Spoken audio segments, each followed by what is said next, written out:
Mr. Chair, may we request a detailed copy of the report that the Vice President gave in relation po sa spending po ng security and staff for foreign trips abroad. We will request the Office of the Vice President to supply the committee with such record. Thank you, Madam. Yes. Mr. Chair, I'd like to ask another follow-up question. Ilan po yung staff and security na dala po ng Office of the Vice President in these trips na funded po na down ng fund na binigay?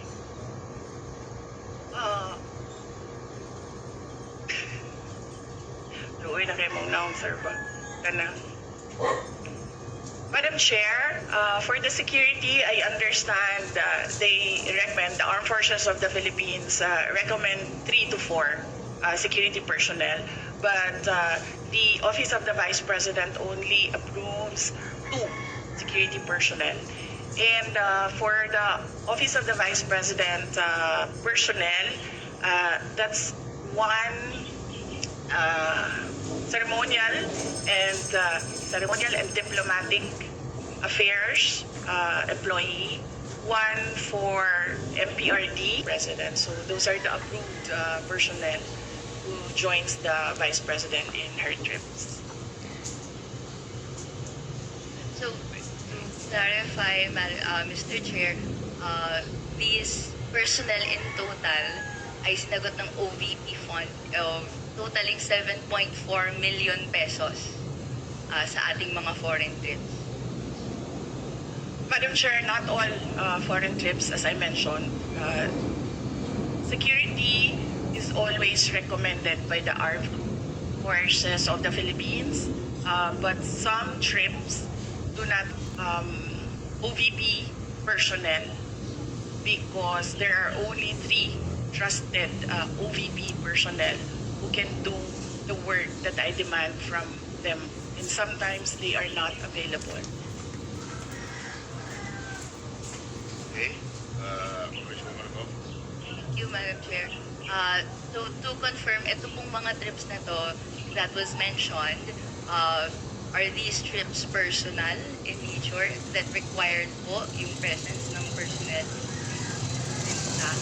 Yes, sir. Mr. Chair, I believe, with all due respect with my colleague in the minority, I believe the question is irrelevant. Because even if the Vice President travels on her personal capacity, we cannot disassociate herself from the office of the Vice President. She's still the Vice President. Exactly. The reason for the travel is business, but she could also travel in her personal capacity, but she's still the Vice President. So I believe the question is irrelevant. With all due respect with my colleague. Mr. Chair, just to respond po, this is just a mere question, whether the nature of the trip is personal or business po, This is a question that I'd like, that could be posed, and I hope to pose po to the Madam Vice President. Madam Chair, it depends. If I have activities for the Office of the Vice President abroad, the 3 OVP personnel join the trips. But if the trip is purely personal and I do not have events for the Office of the Vice President, they do not join the trips. So in the graph, in the table that I mentioned earlier, those were the trips that the 3 personnel from the Office of the Vice President joined. But in the case of security personnel, this is something that is beyond the Office of the Vice President. It is decided by the Armed Forces. Thank you, Madam Vice President. Thank you. Thank you, Mr. Chair. Satisfies your question. My next question is in relation po to a line of questioning and in relation to the unqualified opinion that the COA issued to the Office of the Vice President. But after that, 60 days was provided to the Office of the Vice President to issue corrections po to certain errors made. Upon questioning the COA in its budget hearings kung saan may nakita daw po kasing 3.8 million pesos worth of equipment not accounted for in the OVP submission. Ito po ay mga errors found in the 2024 annual audit report. Can the Vice President explain this error po, Mr. Chair?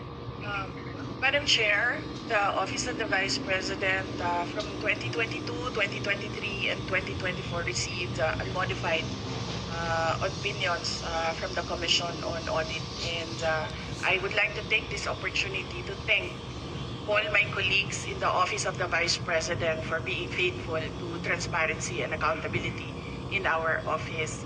The reason why we have comments from the Office of the Commission on Audit is because of system and improvement in processes. So these are basically documentations that the Commission on Audit require of transactions. And we have already updated our manual of operations in the OVP to reflect comments from the auditors. Thank you very much, ma'am. And if you can, if possible, if that is not classified, you can give a list to the committee para kami na po kung ito sa minority. Thank you very much. The manual of operations, sir. Okay, sir. Let me just discuss this with the executive committee. Kasi pinaghirapan din namin dito, Sir Gawin. Baka kopyahin lang din ng minority. It's your prerogative, Madam Vice President. But in relation to that po, Mr. Chair, Okay. we would be interested in the report kung ano po yung 3.8 million pesos that required correction po doon sa COA audit report in 2024. Would that be possible po, Mr. Chair? Madam, all questions about all documents inside the Commission on Audit is best to be directed the auditors or the representatives of COA in the budget hearings. Thank you. But with all due respect, to follow up that po, the COA specifically sought correction because po may nakita pong 3.8 million pesos that is not accounted for in the submission by the OVP. So the burden of the submission is actually with the following agency. So, which is why in the exercise of legislative oversight, we would like to be enlightened kung ano po yung error na po ito. And tama po, para maiwasan in the future, a report po on what it is would be appreciated. So, ang question ko po is, will that be possible po, Mr. Chair?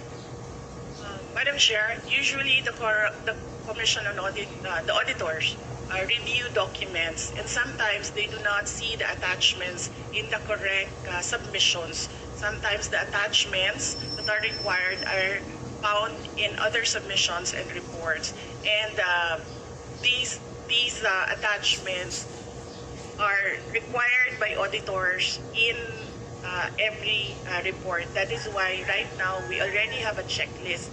If this is the process, if this is the project, there is a checklist on the attachments because auditors review the documents, and the auditors require the attachment of documents, and sometimes these documents are not attached to a specific report. So what we did, Madam Chair, is create a checklist and to improve the system. The personnel from the Office of the Vice President go through the checklist before they submit. Okay. Anything else, Congresswoman po? Just to clarify, therefore, dahil po naibigay yung explanation na yon, is the Office of the Vice President explaining that this is the explanation for that 3.8 million necessity for correction? This is the explanation why we have an unmodified opinion. Wala po silang nakitang nawawala. Nawawala po yung papel dahil naka-attach siya sa ibang document. At ang gusto ng COA ay specific yung mga dokumento na ina-attach per submission. In the interest of time, ako na lang mag-volunteer niyan na Congresswoman ko, hingin ko sa COA yung detalyan ng 3.8 kung gusto mo. I promise to give it to you in the least possible time. Thank you very much.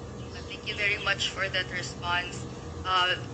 My next question would be in relation po, we're asking this question po, Mr. Chair, dahil kung may necessity for correction for this 2024 audit report, and then meron pong other audit reports in the past that have found that there are deficiencies and delays, gusto nating hindi na po mangyari siya. Can I ask the Mr. Chair, what assurance do the people have na sumusunod na ngayon ang Office of the Vice President sa guidelines on disbursement and other proper fiscal procedures, given that there were reports last year that hindi po ito na sunod po according to procurement guidelines po. Mr. Chair, again, with all due respect with my colleague, the Office of the Vice President, please wait to be acknowledged. Order, please. You're not acknowledged. Please wait to be acknowledged by the chair. We'll let the Is that the last question, Madam Vice President? We'll let the Madam Vice You have the President option to respond. Respond or not? My apologies, Vice Chair Pepito Alvarez. May I request for an orderly conduct of the hearing for the members to please wait to be acknowledged by the chair before you make a statement. Thank you very much. The floor is now with the Vice President to respond to the question of Representative Go.